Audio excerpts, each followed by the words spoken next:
Welcome to the Six Figure Personal Stylist podcast, the ultimate no BS business podcast for ambitious personal stylists ready to build a six-figure and beyond personal styling business. You won't hear the typical snooze fest business advice that most personal stylists get told all of the time. Nope, instead, I'll be sharing business building strategies that will help you create a killer personal brand, a cult following of loyal personal styling clients, and make a ton of cash while creating lasting style transformations for your clients. I'm Nicole Achi, your host and a former personal stylist of 14 years who built a lucrative styling business in 3 major cities, but only after spending years trying to crack the six-figure styling business code without burning out. And now I'm here to tell you how to do exactly the same. Let's get into it.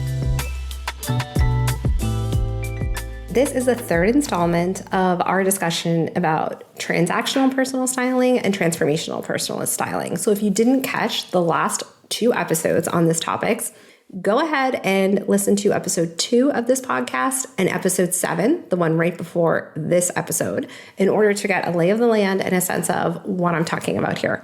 To be clear, these terms, transactional and transformational, and the way that I'm using them is to describe the relationship between the client and the stylist, not necessarily the outcome of the styling experience or the inherent value of the styling service to a styling client. And each of these approaches to personal styling just calls in a different type of client. And when we're conscious and intentional about how we market our services and how we create styling services, then we have the opportunity to be fully in control of the type of client that we call in. But in order to be conscious and intentional in how you are presenting yourself as a stylist and your services, you need to be aware of the differences in the approaches to styling so that you can be aware and think about what's right for you. So today we're going to kick off our chat talking about transformational personal styling. In the last episode, I went into depth about transactional personal styling and the strength of that particular approach to styling and who it's best for. And in this one, we're going to do the same thing for transformational personal styling. So again, I want to remind you, as I did in the other episodes, these 2 different ways of talking about styling are approaches to the leadership and development world that I discovered in my research as I was trying to think about how to explain the patterns I was seeing, both in my own business as a stylist back before I closed my business and in the conversations I'm having with my styling clients or my clients who are stylists. It's so funny now that I'm coaching stylists, I tend to say styling clients, even though I mean clients that are stylists. So I guess old habits die hard. But when I talk to other personal stylists and I coach them and we're working on their business, I notice that often the biggest reason why they're not super happy with their results isn't because they're not doing well financially or otherwise, but because they are not totally clear on how and why they're getting the client that they are. And it's usually a result of the marketing that they're doing, the services that they have, and the way that they're talking about personal styling. So that's why I kind of went on the hunt to figure out, how do I define these patterns so that we can really be honest about the fact that there is more than one type of personal stylist out there and there's more than one type of personal styling client. Are there more than these 2? Potentially, but I think these 2 are the really, really, really common overall themes that I see with stylists and their clients. And I think this would encapsulate these 2 concepts of transactional and transformational really encapsulate I would say 90 to 95% of what I see and why I see things kind of either going really well for a stylist or kind of like going off the rails in terms of the client experience. So that's how we got here. I found these terms in the leadership development world, and I want to kind of talk you through how transformational leadership is defined in those spaces and how it relates to being a transformational personal stylist. So transformational leaders are able to inspire followers to change their expectations, to change their perceptions, and to motivate them to work towards a common goal. Both people go into the conversation with an understanding of the other person's perspective, and they outwardly show that they take that perspective into account. It requires a conscious effort to earn and build a transformational relationship. This is why it's so important to think about, what are you saying in your marketing? How are you explaining the outcomes that your clients have? Because when you begin to talk about your personal styling client experiences outside of just this is the outfit she was wearing before and this is the outfit she was wearing after. You're going to start to train a potential client to think about and change their expectations and their perceptions of the personal styling experience in order to prepare them to be motivated to work with you, in order to prepare them to come into the styling experience as a partner, right? And this is why you really want to think about your process at every step of the styling experience, because it's either leading the person to be more of a partner in the process or to make it more transactional. I'm not saying that in a transactional personal styling container, the person is adversarial or not helpful or don't give you what you need. But because, like I spoke about in the last episode, it tends to be predicated, the success of that experience tends to be predicated on the swiftness and the quickness of the result versus the depth of the experience. And so there's just a different level of partnership that is required for a longer styling service for everybody to stay on track, stay on the same page, and be able to get the client where they want to go. Now, I want to be clear again, as I was in past episodes, it doesn't matter if you're doing styling online, virtually, or in person. Both types of services exist, and both types of services and clients have a different way of looking at the experience. So like the service is different and the actual client experience is different. And it doesn't really matter if you're online or in person. I will say that if you are online and you want a more transformational type of relationship, the longer that container takes to finish and close up and give the client the end result and kind of offboard them, the longer that is, the more work you have to do to keep the client engaged. And so it's really hard to do that in a transactional relationship because you potentially haven't really gotten the client's buy-in and full partnership if you're dealing with a more transactional process and you're promising things like speed. You're going to end up losing the client much more quickly, which is why talking about your services not in terms of speed of delivery, if you want a deeper styling container, is going to be really important for attracting the right client. So what's really important is that the transformational relationship is something that kind of starts before you ever sign the client.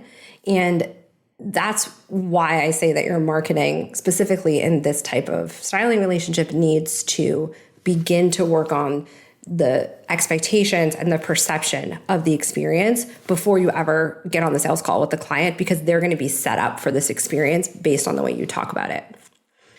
So when I was looking into this world of leadership, some of the things I thought was really interesting about transformational leadership is that unlike transactional leadership, it does require the stylist to be able to keep the styling client motivated and engaged more so than a transactional. So in my last episode, I talked about how Bill Gates was an example of a transactional leadership style. Still got a lot done, still made a huge difference on the world, right? So it's not like he didn't have an impact.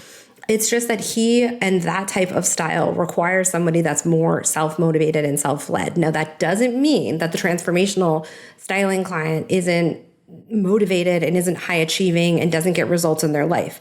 It's just that less people have an experience of understanding what it means to have your inner world and your outer world match through your style. So they can't really be self-motivated because they don't actually know what it means. They don't actually know what steps to take. Most people, when you're just kind of doing a transaction and you want to just say update somebody's closet for spring, you're not going into the inner workings of the way that they think about themselves and they want to project. Everybody knows how to shop. Like that person understands. They've done it before. They get it. And of course, the transformational client does too, but they don't understand the process necessarily to make the result of that shopping or the result of that styling session be a reflection of their inner world. And that's really what transformational styling is getting at. And I think it's really important to note, as I talked about in the first episode 2 about this topic, that this has not been the way that people have approached style forever and ever, okay? Has style always been about signaling? 1000%. Has it always been about identity and reflecting that identity in the world? Not really, because before, even 50 years ago, 60 years ago, so much of the way society was built and the way that we thought about personhood and individuality was based on the stratification of economics and society. Like this idea of the white picket fence and the nuclear family and all of this being like the ultimate kind of like you've made it, in life is not really how the world works anymore. And there are so many different ways of being successful. So like outwardly signaling that is just more complicated, and like what the person wants to express in the world and their idea of what success is and their idea of self-expression, it's just so different. It's just a different way of looking at it, which means most of us don't have a way of, really understanding the way our style fits into that. And so the stylist process has to really account for that. It has to take the person through it. It has to be based in a lot more of, I think, like the psychological findings that we have. There's a lot of data and information around like the psychology of style, but so few of it, or almost none of it, have gotten into the actual ways that stylists deliver their process. And that's really what I look at as the transformational personal styling world's job is. And that's what I think about when I create programs. So when I work with clients is like, if this is what the stylist wants, if they want to create this in-depth styling experience where the person's really like looking internally, and they're not therapists, which most of the people I work with don't have like a therapy background, right? Then how do you do that in a way that's ethical and appropriate? Because it's really not your job as a stylist to behave as a therapist. Though I hear many stylists bragging like, oh, I act like a therapist to my clients. Like, I get it if you mean it the same way that like a hairdresser says it, because people get in the chair and they talk. Like, I understand the joking part of it. But if you're really trying to solve this person's body image issues, relationship with their money and those things, it's not your place to quote unquote solve it. And what you want is a process that takes the person through it for them to see what's theirs to own, not what's yours to fix. And without a really clear process of style discovery and just a really clear onboarding, offboarding, excellent communication with the client, and this is true for any type of stylist, you are putting it up to chance that any of your particular habits that go towards therapizing clients or being codependent and all the things we all deal with as human beings, without those types of processes in place and without those types of clear-cut ways of taking a client through the style discovery process, particularly if it goes in depth, without that, you don't have guardrails on yourself and your own behavior to make sure it doesn't turn into a therapy session, to make it clear to the client in the kindest way possible from the minute this interaction starts that you're not their therapist. You're their coach, you're their guide, you're their stylist, but you are not their therapist. And I want you to think of yourself as a guide through this process, not as somebody that's there to, again, like, be their therapist, whether you mean that jokingly or not, because it's just not your place. And it's also just not going to give your client the biggest level of transformation. Transformation comes from an internal looking at ourselves. And in order to get an authentic and true reflection of that, you can't give it to a client. You can't. That's why it's not accurate for people that say, a stylist, like, oh, I get this done really fast, but we also went really deep. Like, those two things don't work together, because that's not the same client.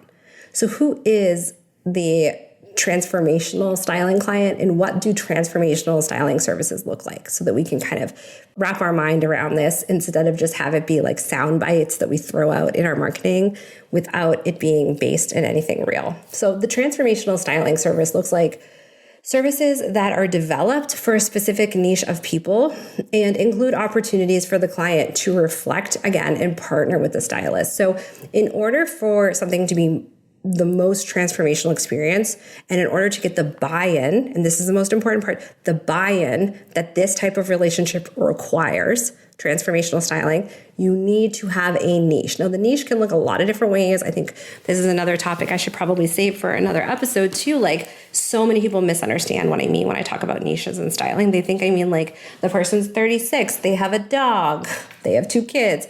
Irrelevant.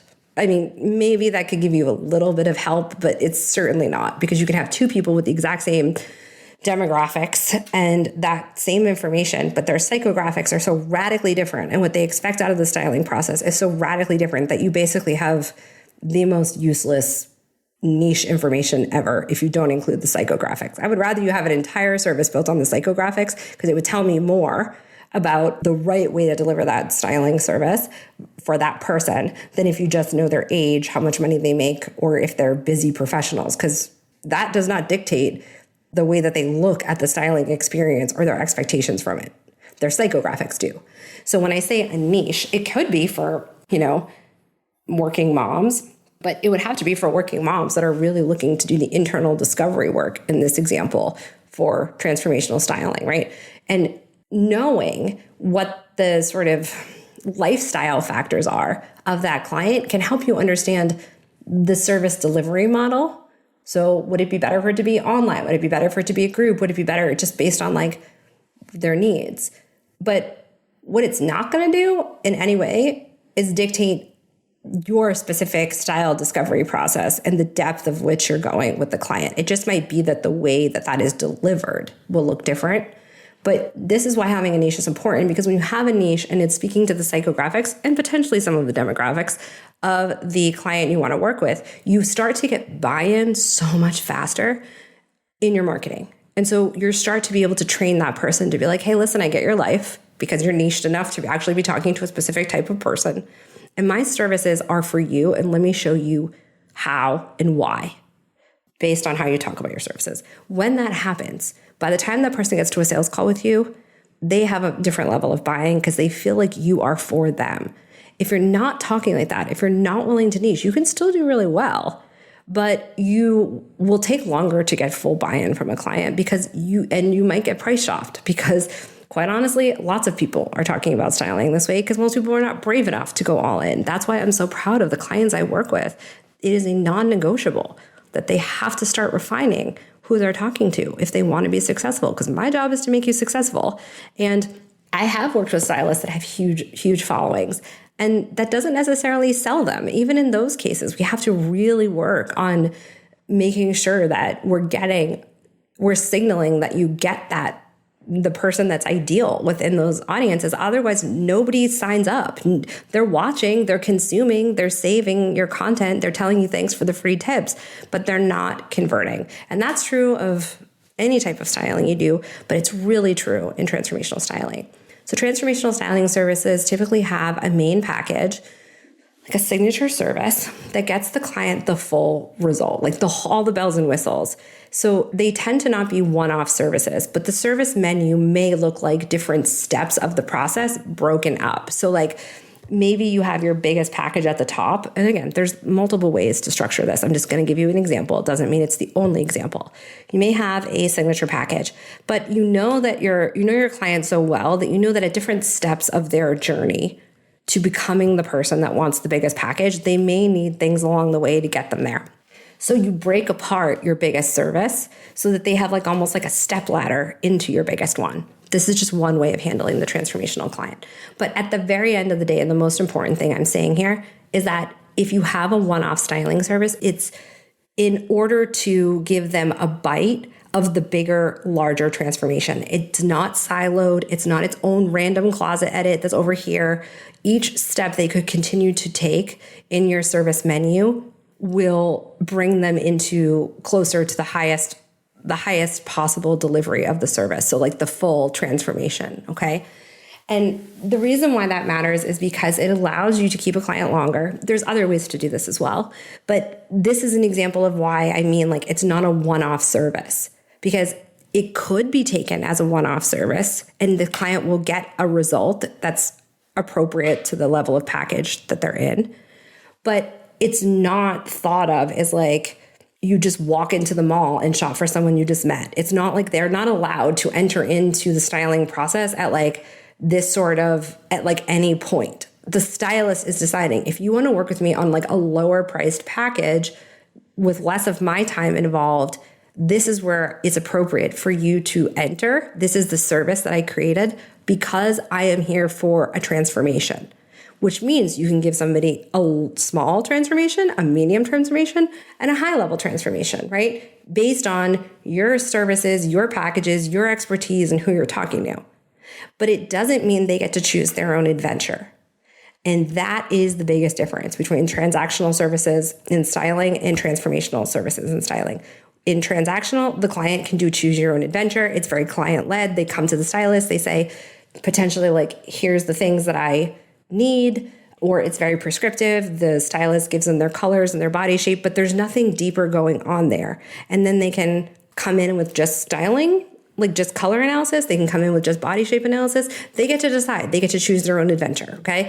You don't get to choose your own adventure in the transformational styling experience, you get to choose the level of transformation you are ready for. The client gets to choose, I'm going to say it again, the client gets to choose the level of transformation they are ready for. Those are two very different ways of talking about styling.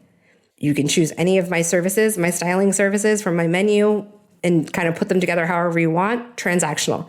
You can choose the level of transformation you want from me and from my particular expertise. Transformational. The most important thing here about the relationship between the client and the stylist and the service menu is that if you notice the way that I'm speaking about it, it requires trust and understanding on both sides of the fence, from the stylist and from the client. And that is only built through the stylist marketing from that framework.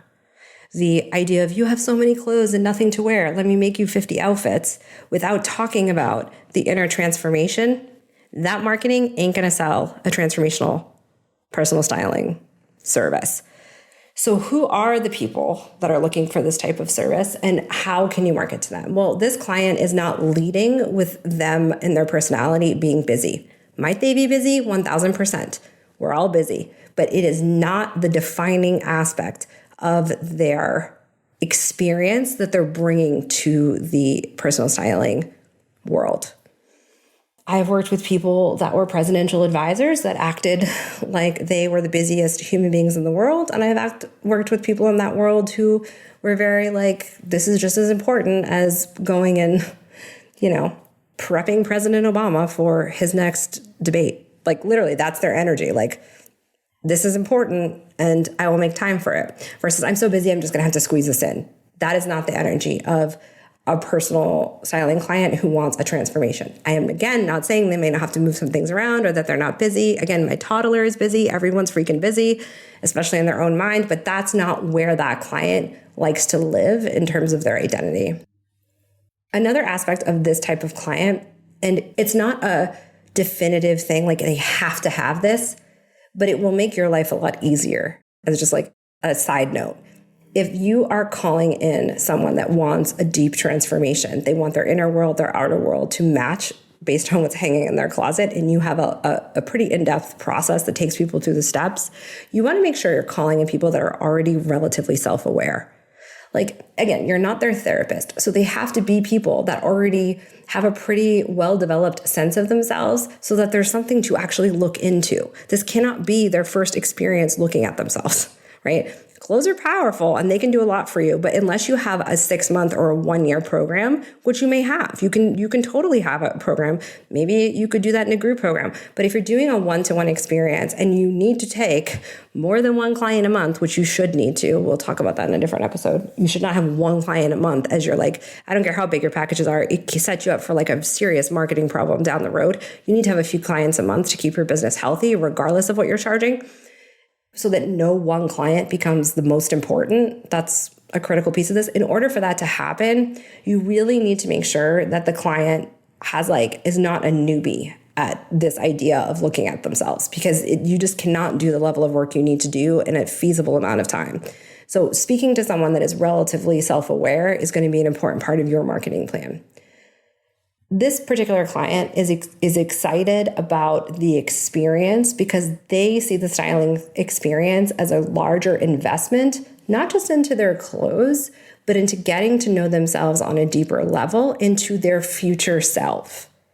Like, this is an ongoing process that they see unfolding in terms of their own development and identity. So they're excited about the clothes, but they're excited about the clothes as a vehicle through which they're getting to know themselves. That is not a client who cares a lot about trends. So if you're trying to get this type of client and you're talking about like mob wife style or stealth wealth, you're not going to get them because that's not where their brain is. So this client isn't necessarily looking for strict rules or guidelines, but they're open to them. So they could function in the personal styling experience without a list of colors and body shape silhouettes that work for them, they could still do the work and get a result, but they may get an even better result with those things, for example. And again, to differentiate that experience from a transactional experience, if you do color analysis and you do body shape analysis, it then has to go another level, and you have to be like, okay, these are the things that quote unquote objectively work on you. What works based on what you want to project in the world. And then we're taking it a step further. So this client is open to you having sort of processes, guidelines, rules, or whatever, but they don't need them. They are really interested in the overall, like, how is this getting me closer every step of the process? Whatever you say as the expert, how is this getting me closer to understanding myself, right? And whether that includes those things or not isn't really relevant to them. And if that's what you're trained in and you believe in, then you should absolutely have it in your service. It's just about going a step deeper. This client is specifically not coming to the stylist just for shopping. And that's really important because you'll see a lot of people going to personal stylists because they just want to get the shopping over with. They may actually hate shopping, the transformational client, but that is not what they're focused on. Everything is not about the shopping. They are learners. And this is the next piece that's super important. This client, I would say 9 out of 10 times, wants to understand their style. They want to understand why the stylist is doing what they're doing. And so that can take a little extra time, which is why I'm saying time and quickness. I mean, they want you to be efficient for sure. Don't waste these people's time. But that is not the selling point to them. It's depth of understanding. It's depth of inner work. It's depth of self-reflection that is the real seller to this client. So you want to make sure that if you want a transformational styling experience, and that's what you want to provide, you have moments of educational components and insights built into your process. So what kind of marketing calls in this client? I kind of touched on a few things as I was trying to give examples, but again, your content's going to be really rooted in mindset shifts, not in how-to content. That's kind of going the way, like that's kind of behind us now anyways, just in terms of being an outdated way of getting new clients, but it's definitely a heavier load in terms of your marketing and messaging when you're in the transformational world. You're doing a lot more conversations about mindset shifts in order to get that client to decide that you're the good fit for them. It's really about helping a potential styling client look at their style in a different way. And you're going to play with different ways of doing that using examples of your past clients. And that is going to help either initiate a client into your world more strongly or a potential client or repel them. And you really want to be able to do that, okay? This is also about, in your marketing, making sure that you're dealing with a lot of the deeper sales objections versus the sort of surface level ones. Like, how long is it going to take is, I guess, important, but it's more important in a transactional styling marketing world. Because again, you're predicating the value of that experience on speed. In this sense, it's about when is actually a good time to do this? What has to be going on in that client's life to make them a good fit? Which is why you got to start being more comfortable at this level of styling, which is why I say this is like a process. You don't just walk into the personal styling world in the transformational realm. You just don't have the business experience to be there, let alone the styling experience. No shade to anyone. It takes us some people longer than others, how long that takes, depending on your business acumen. But most importantly, you have to be able to answer the deeper sales objections in your public content with a lot of skill, with a lot of comfort, kind of having the conversations that aren't super comfortable. For example, you cannot handle a weight objection. Like, well, I'll just wait until I lose weight to hire you with you shouldn't care what everybody else thinks. That is a very hand-wavy, superficial way of dealing with this particular client's deeper internal thing. In fact, the better way to handle it is, of course, you don't want to waste your money right now if you're not the way you want to be. So let me help you understand what kind of client is a good fit for this and which one isn't. One of the ways you talk about this is if you're somebody who said you're going to lose weight forever, like 3 years, and you haven't, don't wait anymore. Let's not kid each other, right? That's literally what you have to say in your marketing, not like you deserve to feel good. Okay, and they're also thinking to themselves, I'm going to put all this money into my wardrobe and then I'm not going to get anything out of it. So you want to explain to them that when you go through a transformational styling process, you are doing something about getting closer and deeper and more into the relationship between your style and yourself, and that's not size related. And you need to go into that realm of thinking to change their mindset more than look good, feel good, kind of hand waving.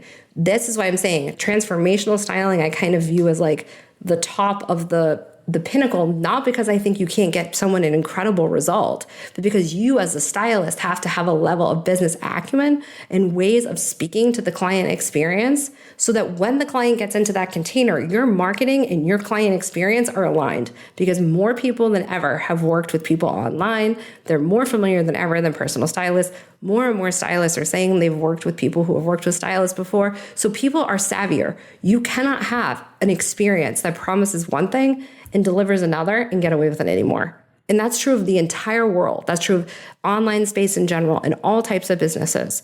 So being able to deliver a transformational result and be present with the client in a deeper way, not letting that deviate you from your process, and being able to speak to the deeper messaging and marketing stuff that often gets in the way of somebody hiring you, being able to do that publicly, that's a skill. And everybody can get there if they want to. But it's important to remember that that's why this sits where it sits in the hierarchy that I'm talking about. Not because the people in transactional can't get people incredible results, but because you just don't need to do the level of public selling and public explanations about your process that you do in the transformational model. It's just different. So this type of styling client is really going to expect you to be like an expert in their world, is the last piece I'm going to talk about. Your marketing needs to show that you understand their world. You understand where they hang out. You understand the people that are the power players. You understand if your niche is very related to this person's career or their type of career, like you work with women who are creative entrepreneurs. Who are the big players in their world? Who are the people that they're following? Where are the books that they're reading? That's what I'm saying when I say you have to really become an expert in your client in the transformational world, because you lose a lot of your credibility about saying that your services are, quote, for them if you don't have signifiers in your marketing that you understand their world. So that's another part of this that's a bit different than the sort of transactional styling world.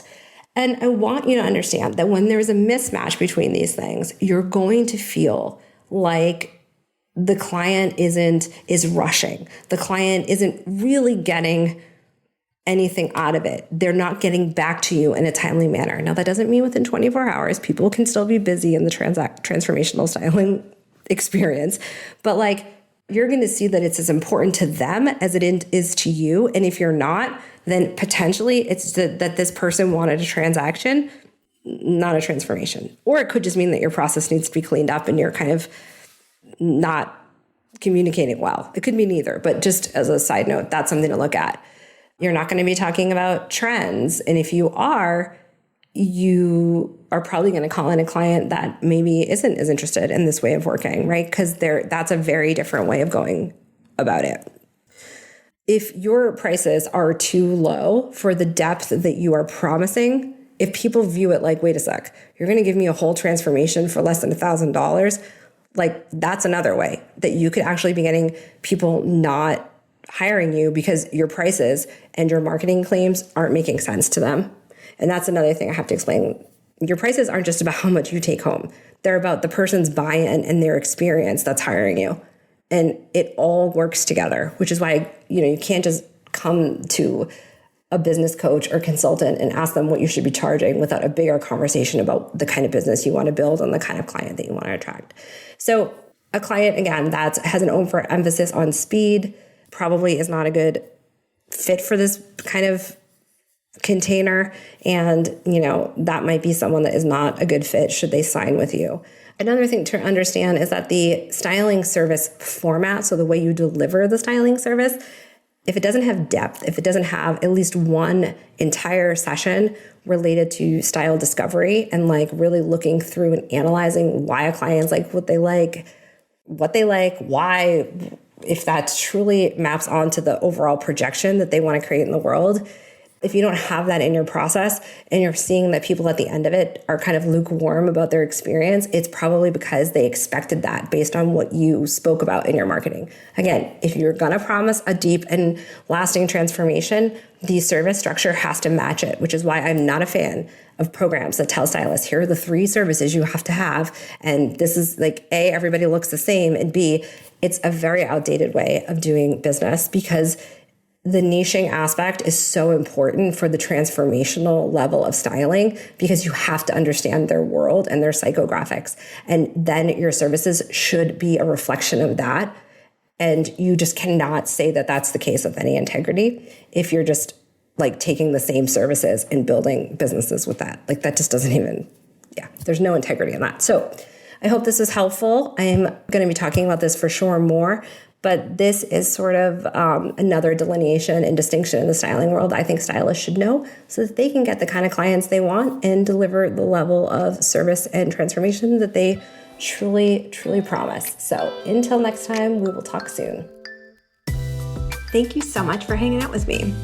It turns out that social proof is actually pretty important. So if you could help me out, I'd so appreciate it. If you just had a quick free moment and could leave me a rating or review on the podcast app, that would be killer. And even better, if you wanted to share this episode on Instagram and tag me, that would totally make my day. And it would bring so much more awareness to the podcast and would help other stylists just like you who are looking to build lucrative styling business, because the better each of us does, the better all of us do.